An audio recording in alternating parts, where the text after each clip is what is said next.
morning. Ang i-discuss ko ngayon is division by zero. Division by zero is one of the most common questions sa mathematical world. Ano nga ba ang sagot pag divide by tayo by zero? Or ano ba ang result pag divide tayo by zero? So alam naman natin, siguro alam natin lahat dito, na ang sagot is undefined. Pero bakit nga ba siya undefined? Tamad lang ba ang mga mathematicians kaya tinawag nila undefined? Na huwag natin i-define, pinapahirapan pa natin sarili natin. Huwag lang natin bigyan ng sagot. Bakit ba hindi siya 1? Bakit hindi siya infinity? Bakit hindi siya extraneous roots or mathematical error? Sa calculus, mathematical error siya. Pero in actual concept, pag sumasagot tayo sa mga test papers, makikita nyo lagi yung choices na to, undefined. So bakit siya undefined? First, i-discuss muna natin is ano ba talaga ibig sabihin ng division. So, para ma-define natin yung division, kailangan natin ma-define yung opposite niya, which is yung multiplication. So,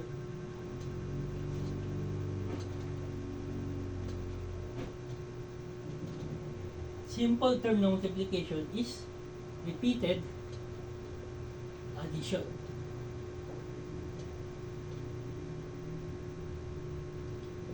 So when we say multiplication daw, repeated addition lang. Nag-add ka lang, paulit-ulit. So when we say 5 times 3, ibig sabihin na, nag-add ka lang ng 5 3 times. So 5 plus 5 plus 5. How about 3 times 5 naman? So when we say 3 times 5, nag-add ka lang daw ng 3. 5 times naman. So 3 plus 3 plus 3 plus 3 plus 3. So sa dalawang equation na to, isa lang sagot, 15. Tama. We can say na 5 times 3 is equal to 3 times 5. That's correct. Tama yun sa mathematics. Kapag ang pinag-usapan natin is solely numbers. Or tamang term dito is magnitudes. Pag nilagyan natin ng dimension, ng unit, or ng concept, iba na siya.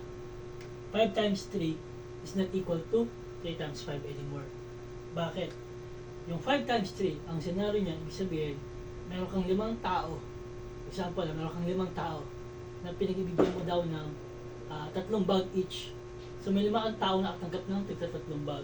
Well, the scenario 2, meron kang 3 tao na nakatanggap ng 5 bag. Total bag received, equal. So equal sila ng magnitude. Pero the value, the concept, the scenario are different. So kung ang multiplication is repeated addition, ano naman yung division? So kabaliktaran lang ng multiplication. Ang division is repeated subtraction.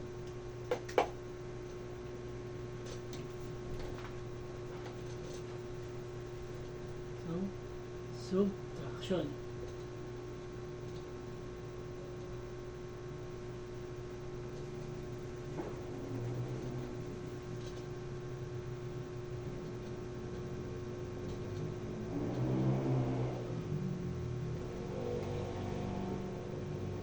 So, balik naman natin ang tanong.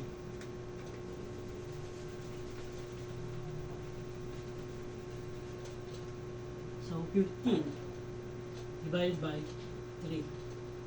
When we say repeated subtraction, gaano mo daw mahati-hati yung isang number or yung 15 sa 3 or by 3. Parang sa pizza. Pag may isang buong kang pizza, may 4 kang tao, paano mo mahati-hati yung isang buong pizza na yun sa 4 na kataong kakain? So, yun yung division. So, repeated subtraction, meron ka daw 15, bawasan mo daw ng 3, meron ka pang 12.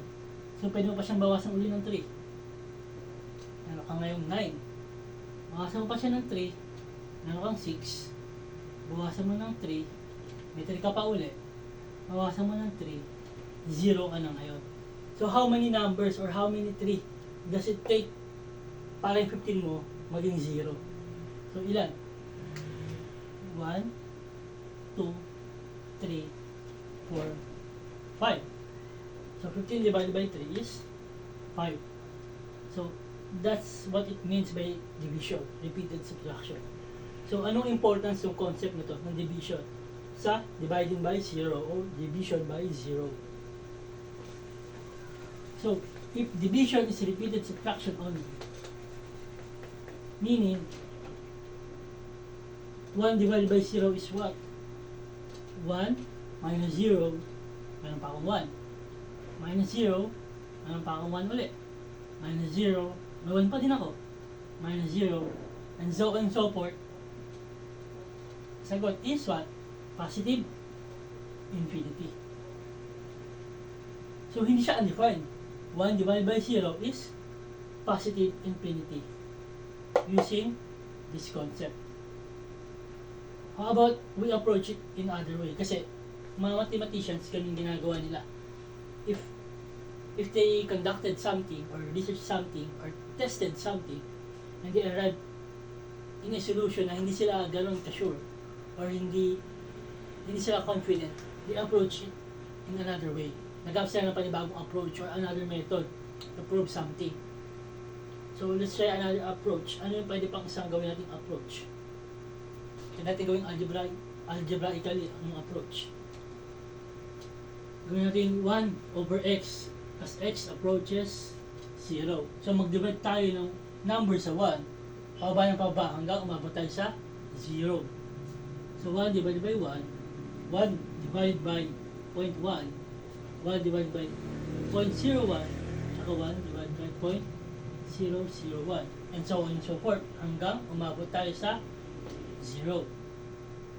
So, 1 divided by 1 is 1, 1 divided by 0.1 is 10, 1 divided by 0.01 is 100, and 1 divided by 0.001 is 1,000. So, looking at this pattern, the more bumababa ang ating divisor, mas lumalaki lang ang ating quotient. So, ang conclusion mo dito is what? Ganun pa din. Positive infinity. So, 1 divided by 0 is positive infinity. We approach it in different matters na. Same pa din yung naging result. Diba? Ngayon, bakit hindi infinity ngayon ang division by 0? Bakit sabi niya undefined? Bakit sabi ni mathematical word undefined to? May sagot naman pala. Positive infinity. Paano pag yung 1 ginawa kong 2? 2 divided by x at x approaches 0. So 2 divided by 1, 2 divided by 0.1, 2 divided by 0.01, 2 divided by 0.001. Anong sagot? Malidoble lang ito, tama. So this is 2, 20, 200, and 2,000.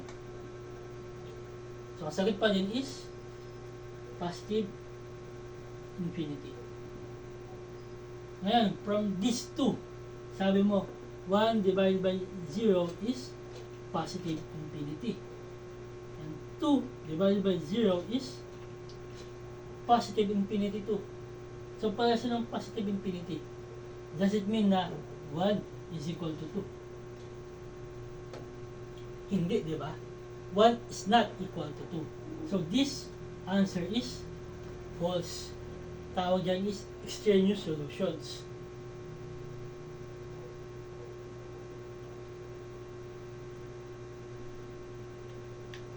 Another sample.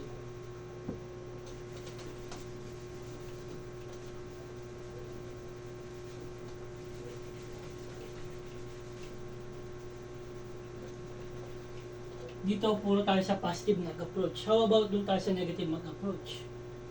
So 1 divided by negative 1, 1 divided by negative 0.1, 1 divided by negative 0.01, 1 divided by negative 0.001. So gawin na ulit. Negative 1, negative 10, negative 100, and negative 1,000. So ang sagot, 1 divided by 0 is negative infinity. So kanina 1 divided by 0 is positive infinity. Ngayon, nag-iba na ako ng approach. Iba yung denominator ko. Pero ang approach ko is papunta pa din sa 0. Pababa pa din yung number ko. Kasi ang plane natin, meron tayong positive axis at negative axis. Tama.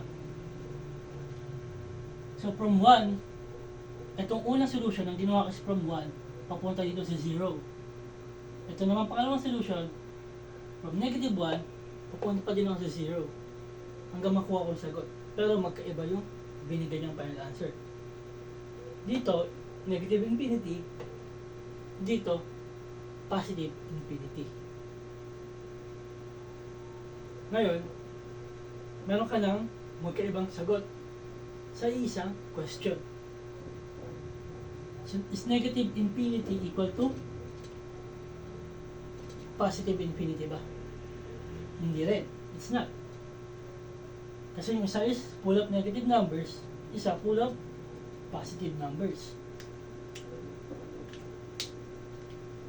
So, kaya undefined ang 1 or ang any number divided by 0, hindi dahil walang or hindi dahil tinamad.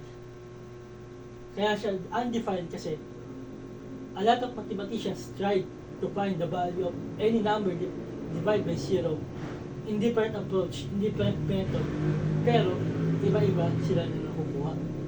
So walang exact definition, walang exact value, or walang defined number.